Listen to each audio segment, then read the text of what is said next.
what it's all about. This interview aimed to explore the life of experience of the one person who went through early teenage pregnancy and faced bullying as a result of it. The purpose of this interview is to understand the emotional, social, and psychological challenge she encountered, particularly the judgment and discrimination from other people around her. Through her story, this interview seeks to raise awareness about the impact of bullying and young mother and to highlight the importance of empathy, support, and understanding. Her experience, the lessons serve the reminder of needs and to create a more compassionate and exclusive community. Good morning. Good morning po. First question na? Yes.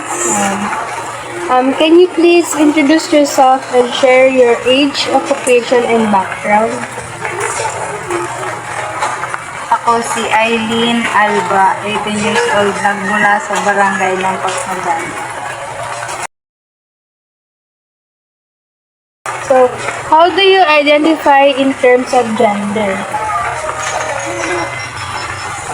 Ang aking paglalarawan sa aking sarili ay matapang na babae, hindi basta-basta sumusuko sa anumang problemang dumarating. The next question is, how long have you been studying in your current field or environment? Ako ay kasalukuyang nag-aaral sa pamamagitan ng ALS. So you're student ALS po ganun. So can you tell me a bit about your personality or professional experience that you shape who you are today? Ang humubog sa aking pagkatao ngayon ay ang mga problema na dumarating sa aking buhay kasi dahil sa mga problemang dumarating sa akin doon ako lumalakas at nagkakatuloy. Next, are there a specific role or responsibilities you hold that relate to the topic of gender issue? Wala naman po. Next, we have gender issues or experience that we have here are questions for you. Have you ever experienced a situation where you felt treated differently because of your gender? Opo, naranasan ko na dati sa pamamagitan ng pambubuli sa akin nung elementary pa lamang ako. Wait lang. Ano yung specific na nabubuli sa'yo? Sa height. Sa height? Okay. Next, can you describe a specific incident where gender became a factor in how you were treated?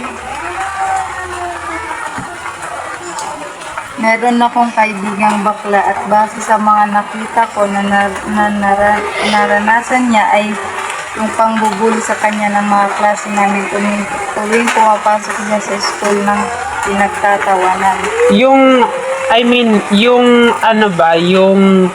Yung pinagbubuli yung kaibigan mong bakla, ano yung napipil niya and yung napipil mo?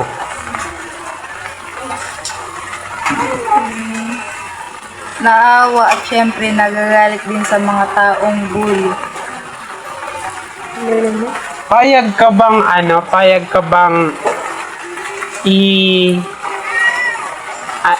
tulungan sila kung ano yung dapat nilang gawin or yung kailangan pa nilang i-improve? Oo naman. What steps did you take to respond or resolve the gender issue you experience?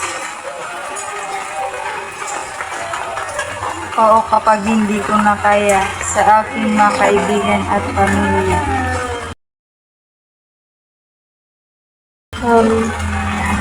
In your experience, did you seek help from others? If yes, from who?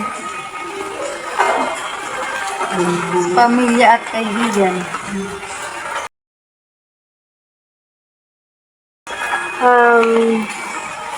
Next question is, were there are any strategies that help you cope emotionally or mentally during that experience? Number 13. Mga nakatulong sa akin ay aking mga kaibigan sa pamamagitan ng pagbibigay nila ng mga payo sa akin.